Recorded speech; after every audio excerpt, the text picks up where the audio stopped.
നമ്മുടെ വിഷയം എന്ന് പറയുന്നത് ഹ്യൂമൻ മെറ്റാന്യൂമോ വൈറസ് ആണ്. നിങ്ങൾ എല്ലാവരും ടി വിയിലൊക്കെ കേട്ടിട്ടുണ്ടായിരിക്കും. ഒരു വാർത്ത ടി വിയിൽ മാത്രമല്ല, ഇപ്പോ നമ്മുടെ സോഷ്യൽ മീഡിയയിലൊക്കെ ആ വാർത്ത വന്നിട്ടുണ്ട്. ചൈനയിൽ ഒരു ഔട്ട്ബ്രേക്ക് ഉണ്ടായിട്ടുണ്ട്. ഹ്യൂമൻ മെറ്റാന്യൂമോ വൈറസ് എന്ന് പറയുന്ന ഒരു വൈറസ്. ഇപ്പോ എത്രയോ ലക്ഷോപലക്ഷം വൈറസുകളുണ്ട്, അതിലൊരു വൈറസാണ് അത്. അവിടെ കുറച്ച് അധികം പേരിൽ പടർന്നു പിടിക്കുന്നതായിട്ടുള്ള ഒരു വാർത്ത. പക്ഷേ ഇന്നിപ്പോ ഞാൻ ഈ ഒരു ലൈവ് ചെയ്യാൻ കാരണം പ്രധാനമായിട്ടും എന്ന് പറഞ്ഞു കഴിഞ്ഞാൽ ഇതിനെ അടിസ്ഥാനമാക്കി വരുന്ന വാർത്തകളിൽ ഒരു 90% വാർത്തകളും വളരെയധികം ഫേക്ക് ആയിട്ടുള്ള അല്ലെങ്കിൽ യഥാർത്ഥത്തിലുള്ള കാര്യം പറയാതെ അനാവശ്യമായിട്ടുള്ള ജനങ്ങളിൽ ആശങ്ക പടർത്തുന്ന തരം ന്യൂസുകളായിട്ടാണ് കാണാൻ കഴിഞ്ഞത്. അതിൽ ചില ന്യൂസുകൾ അതിന്റെ ക്യാപ്ഷനൊക്കെ വായിച്ചു കഴിഞ്ഞാൽ നമ്മൾ തന്നെ ആകെ പേടിച്ചു പോവും.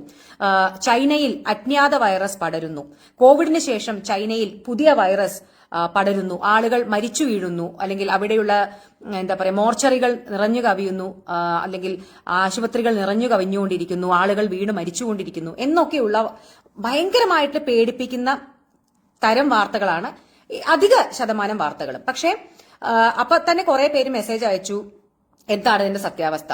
സോ നമ്മുടെ ഇവിടെ ഇന്ത്യയിലെ ഹെൽത്തിന്റെ ഡയറക്ടർ ജനറലും അതുപോലെ തന്നെ ലോകാരോഗ്യ സംഘടനയും എല്ലാവരും നാഷണൽ മീഡിയയില്, അതായത് ഒതന്റിക് ആയിട്ടുള്ള പല സോഴ്സസിലും വളരെ ക്ലിയർ ആയിട്ട് അവർ പറഞ്ഞിട്ടുണ്ട്, ഇതിൽ ഭയപ്പെടാനോ ആശങ്കപ്പെടാനോ ഉള്ള ഒന്നുമില്ല.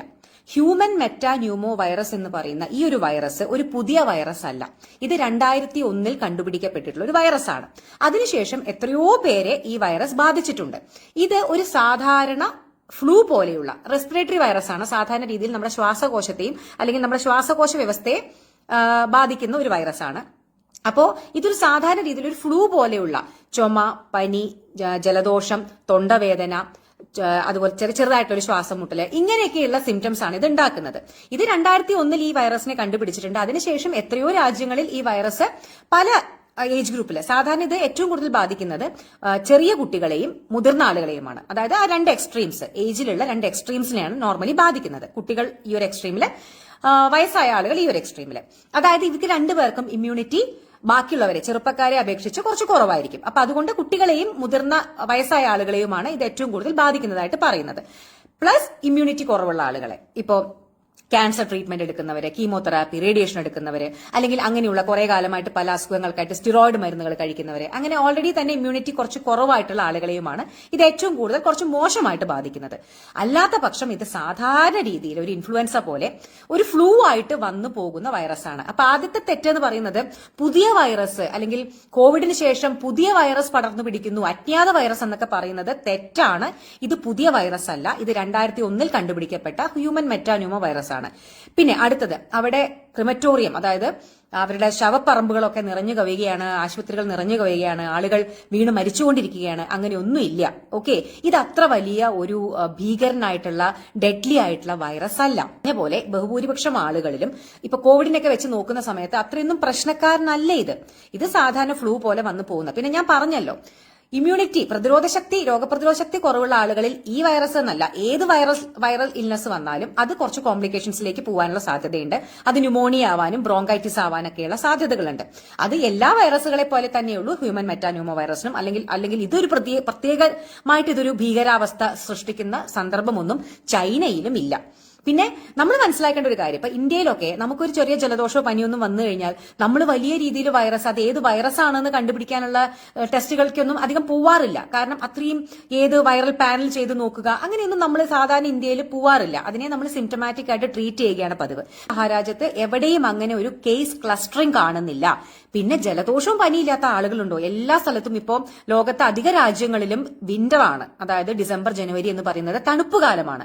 തണുപ്പ് കാലത്ത് നമുക്ക് എല്ലാവർക്കും അറിയാം, കുറച്ചൊക്കെ ബാക്കിയുള്ള കാലത്തെ അപേക്ഷിച്ചിട്ട് നമുക്ക് ജലദോഷവും പനിയും ചുമയും അതുപോലെ തന്നെ നീരിറക്കം അങ്ങനെയുള്ള സംഭവങ്ങളെ, അപ്പർ റെസ്പിറേറ്ററി ട്രാക്ട് ഇൻഫെക്ഷൻസും ലോവർ റെസ്പിറേറ്ററി ട്രാക്ട് ഇൻഫെക്ഷൻസും ബാക്കിയുള്ള സമയത്തെ അപേക്ഷിച്ചിട്ട് എപ്പോഴും വിന്റർ സമയത്ത് കൂടുതലാണ്. അത് നമ്മുടെ നാട്ടിൽ മാത്രമല്ല എല്ലാ നാട്ടിലും കൂടുതലാണ്. സോ അത് ആ ഒരു രീതിയിലുള്ള കൂടുതൽ എല്ലാ രാജ്യങ്ങളിലും പോലെ ഇന്ത്യയിലും ഉണ്ട്. അതിനെ ജസ്റ്റ് സിംറ്റമാറ്റിക് ആയിട്ട് മാനേജ് ചെയ്യാവുന്നതേ ഉള്ളൂ. അല്ലാതെ വളരെയധികം പേടിപ്പിക്കുന്ന രീതിയിൽ വളരെയധികം സിവിയർ ആയിട്ടുള്ള ആളുകൾക്ക് ഇങ്ങനെ ലങ്ങിൽ ഇൻഫെക്ഷൻ വന്ന് ന്യൂമോണിയ ആയിട്ട് കൂട്ടത്തോടെ ആളുകൾ മരിച്ചു പോകുന്ന അവസ്ഥ ഇവൻ ചൈനയിൽ പോലും ഇല്ല. എന്നിട്ടല്ലേ നമ്മൾ ഇന്ത്യയുടെ കാര്യത്തിൽ പേടിക്കേണ്ട കാര്യമുള്ളൂ. ചൈനയിൽ പോലും ഇല്ല. ചൈനയിൽ കാര്യം അനാവശ്യമായിട്ട് പാനിക് ആവാതിരിക്കുക, ആശങ്കപ്പെടാതിരിക്കുക, അതിന്റെ ആവശ്യമില്ല, അതിന്റെ സാഹചര്യമില്ല. രണ്ടാമത്തേത്, ഏതൊരു റെസ്പിറേറ്ററി ഇൻഫെക്ഷൻസ് ആണെന്നുണ്ടെങ്കിലും നമ്മൾ ജനറൽ ആയിട്ട് എടുക്കേണ്ട കുറച്ച് കരുതലുകളുണ്ട്. അത് നമുക്കറിയാലോ, കോവിഡ് വന്ന മുതൽ നമുക്ക് എല്ലാവർക്കും അറിയാം അല്ലെ. ഹാൻഡ് ഹൈജീൻ, പിന്നെ നമ്മൾ ചുമക്കുകയോ തുമ്മുകയോ ചെയ്യുന്ന സമയത്ത് ഒരു കർച്ചീഫ് കൊണ്ടോ ഇതുകൊണ്ടോ നമ്മൾ മൂടി പിടിക്കണം. അല്ലാതെ ഇങ്ങനെ അച്ചി പറഞ്ഞിട്ട് അങ്ങനെ ആളുകളുടെ മുഖത്തേക്കോ അല്ലെങ്കിൽ പരസ്യമായിട്ട് ഇങ്ങനെ ഓപ്പൺ ആയിട്ട് തുമ്മോ ചീറ്റോ ചുമക്കുകയോ ഒന്നും ചെയ്യരുത്. അപ്പോൾ ആ ഒരു കഫ് ഹൈജീന് അല്ലെങ്കിൽ ഒരു സ്നീസിംഗ് ഹൈജീൻ നമ്മൾ പാലിക്കുക. കൈ വൃത്തിയായിട്ട് കഴുകുക. കയ്യിൽ എപ്പോഴും ഒരു ഹാൻഡ് കർച്ചീഫോ അല്ലെങ്കിൽ ഒരു സംഭവമോ നമ്മുടെ കയ്യിൽ കരുതി വെക്കുക.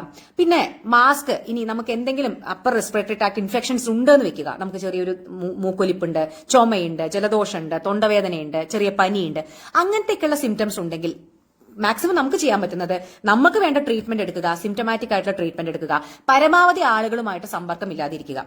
കാരണം നമ്മൾ അവർക്ക് കൊടുക്കുന്ന ഒരു അവസ്ഥ ഉണ്ടാവാതിരിക്കുക, മാസ്ക് ധരിക്കുക.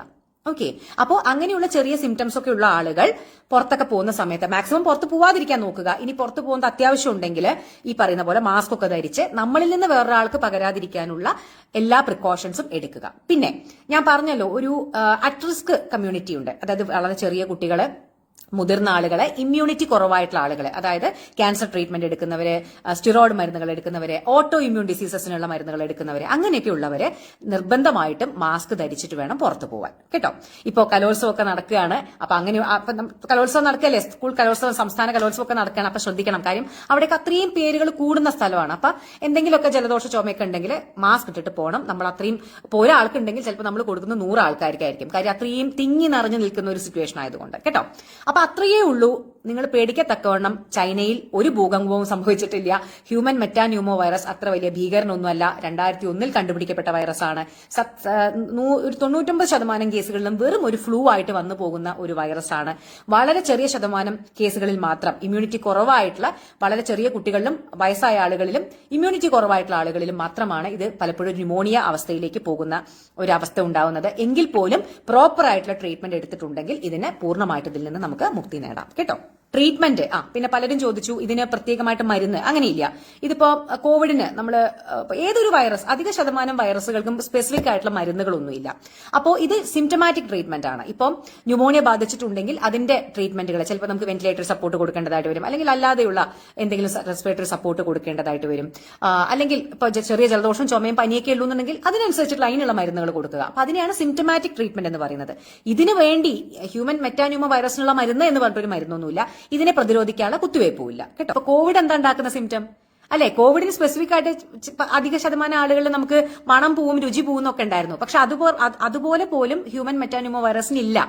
എല്ലാ വൈറസ് ഡിസീസുകളെയും പോലെ തന്നെയാണ് വളരെ കോമൺ സിംറ്റംസ്. ഒരു വൈറൽ പനി വന്നാൽ നമുക്ക് എന്തൊക്കെ വരും? പനി വരും, മേലുവേദന വരും, ക്ഷീണം വരും, ജലദോഷം വരും, ചുമ വരും, തൊണ്ടവേദന വരും. ചിലപ്പോ കുറച്ച് കൂടി പോയിട്ടുണ്ടെങ്കിൽ ചിലപ്പോൾ അതിനെ നമുക്ക് നെഞ്ചിനെ ഒരു ന്യൂമോണിയ രീതിയിലേക്കൊക്കെ കുറച്ച് അധികമായിട്ടുണ്ടെങ്കിൽ ചിലപ്പോൾ നമുക്ക് ശ്വാസം മുട്ടൽ വരും, ശ്വാസം കഴിക്കാൻ ബുദ്ധിമുട്ട്, ശ്വാസം തടസ്സമൊക്കെ വരും. ഓക്കെ, ഇതൊക്കെ തന്നെയാണ് ഒരുമാതിരിപ്പെട്ട എല്ലാ വൈറസുകളുടെയും സിംറ്റംസ്. ആരോഗ്യമന്ത്രിയും പറഞ്ഞിട്ടുണ്ടല്ലോ, ഇങ്ങനെയുള്ള ചെറിയ കുട്ടികളും വലിയ ആളുകളും ഒക്കെ പ്രത്യേകിച്ചിട്ട് ഇങ്ങനെ കലോത്സവങ്ങളിലൊക്കെ പോവുക, അങ്ങനത്തെ തിരക്കുള്ള ഇടങ്ങളിലൊക്കെ പോകുന്ന സമയത്ത് മാസ്ക് ധരിക്കണം എന്ന് പറഞ്ഞിട്ടുണ്ട്. ഇപ്പൊ നമ്മുടെ ആരോഗ്യമന്ത്രിയുടെ വാർത്താക്കുറിപ്പ് വന്നിട്ടുണ്ട്. തണുത്ത വെള്ളം കുടിക്കുന്നോണ്ട് കുഴപ്പമൊന്നുമില്ല. പക്ഷെ തണുത്ത വെള്ളം കുടിപ്പിക്കുമ്പോൾ നമുക്ക് പലപ്പോഴും പ്രാക്ടിക്കൽ ആയിട്ടുള്ള ഒരു കാര്യം നിങ്ങൾ ശ്രദ്ധിച്ചിട്ടുണ്ടാവും. നിങ്ങൾ ഈ തണുപ്പ് കാലത്ത് ദിവസേന ഫ്രിഡ്ജിൽ വെച്ച വെള്ളം കുടിച്ചു കഴിഞ്ഞാൽ നിങ്ങൾക്ക് തൊണ്ട പണി തരും. അതെന്തുകൊണ്ടാണെന്നറിയോ? നമുക്കൊരു ലോക്കൽ ഇമ്മ്യൂണിറ്റി ഉണ്ട് ഇവിടെ. അതായത് നമുക്ക് ജനറൽ ആയിട്ടുള്ള ഒരു ഇമ്മ്യൂണിറ്റി ഉണ്ട്, സിസ്റ്റമിക് ഇമ്മ്യൂണിറ്റി എന്ന് പറയും. അതായത് നമ്മുടെ ബ്ലഡിലുള്ള പല കോശങ്ങൾ, വൈറ്റ് ബ്ലഡ് സെൽസും അല്ലാതെ തന്നെ നമുക്ക് ഈ നമ്മുടെ തൊണ്ടയില്, നമ്മുടെ മൂക്കില് ഇവിടെയൊക്കെ ലോക്കൽ ഇമ്മ്യൂണിറ്റി എന്ന് പറയുന്ന ഒരു സംഭവമുണ്ട്. അതായത് നമ്മുടെ ഇവിടെയുള്ള മ്യൂക്കസ് മെംബ്രെയിന് ഒരു ലോക്കലായിട്ട് തന്നെ ഒരു ഇമ്മ്യൂണിറ്റി ഉണ്ട്. നമ്മുടെ ടെമ്പറേച്ചർ കുറയുന്ന സമയത്ത് ആ ലോക്കൽ ഇമ്മ്യൂണിറ്റി കുറയും. അപ്പൊ നമ്മൾ തണുത്ത വെള്ളം കുടിക്കുന്ന സമയത്ത് നമ്മുടെ ഈ ഭാഗത്തുള്ള ടെമ്പറേച്ചർ കുറയുമ്പോൾ, അവിടുത്തെ ലോക്കൽ ഇമ്മ്യൂണിറ്റി കുറയുമ്പോൾ ആ ഭാഗത്ത് ഇൻഫെക്ഷൻ വരാനുള്ള സാധ്യത കൂടുതലാണ്. അതുകൊണ്ടാണ് നമുക്ക് ഈ സോർ ത്രോട്ട് ഒക്കെ ഒരു 4-5 ദിവസം അടുപ്പിച്ച് തണുത്ത വെള്ളം കുടിച്ചു കഴിഞ്ഞാൽ തൊണ്ട പണി തരുന്നത് അതുകൊണ്ടാണ് കേട്ടോ. അപ്പൊ അതുകൊണ്ട് ചെറിയ ഇളം ചൂടുവെള്ളത്തിൽ വെള്ളം കുടിക്കുന്നതാണ് എപ്പോഴും തണുപ്പ് കാലത്ത് നല്ലത്. ഞാൻ പറഞ്ഞത് ഇത് ചൈനയിൽ മാത്രം കണ്ടുപിടിച്ച ഒരു വൈറസ് അല്ല. ഇത് 2001 കണ്ടുപിടിച്ച വൈറസാണ്. ലോകത്തെ എല്ലാ സ്ഥലങ്ങളിലും ഹ്യൂമൻ മെറ്റാന്യൂമോ വൈറസ് റിപ്പോർട്ട് ചെയ്തിട്ടുണ്ട്, ഒരുമാതിരി എല്ലാ സ്ഥലങ്ങളിലും. അപ്പോൾ ഇതിലൊരു ക്ലസ്റ്ററിംഗ് വന്നു എന്ന് മാത്രമേ ഉള്ളൂ, അല്ലാതെ ഇത് ചൈനയിൽ മാത്രം കാണുന്ന ഒരു വൈറസ് അല്ല കേട്ടോ. അതാ ഞാൻ പറഞ്ഞത്, പലരും ഇതിനെ ഇത് റിപ്പോർട്ട് ചെയ്തത് പുതിയ ഏതോ ഒരു അജ്ഞാത വൈറസ് എന്നൊക്കെ പറഞ്ഞിട്ടാ. പുതിയ വൈറസ്, അജ്ഞാത വൈറസ് അല്ല, ഇത് എത്രയോ 10-20 കൊല്ലം മുന്നേ കണ്ടുപിടിച്ച വൈറസാണ്. പല സ്ഥലങ്ങളിലും ഇത് റിപ്പോർട്ട് ചെയ്യപ്പെട്ടിട്ടുണ്ട്. അത്ര വലിയ കാര്യമായിട്ടുള്ള പ്രശ്നക്കാരനൊന്നും അല്ല. ശരി, അടുത്തൊരു ടോക്കുമായിട്ട് നമുക്ക് വേഗം തന്നെ കാണാം. So yes, bye. അപ്പോൾ ഈ ഒരു വീഡിയോ മാക്സിമം പേരിലേക്ക് ഒന്ന് ഷെയർ ചെയ്തെത്തിക്കൂ. കാരണം ഇത് അനാവശ്യമായിട്ടുള്ള ഒരു ആശങ്ക അല്ലെങ്കിൽ പാനിക് സിറ്റുവേഷൻ സൃഷ്ടിക്കുന്നുണ്ട് പല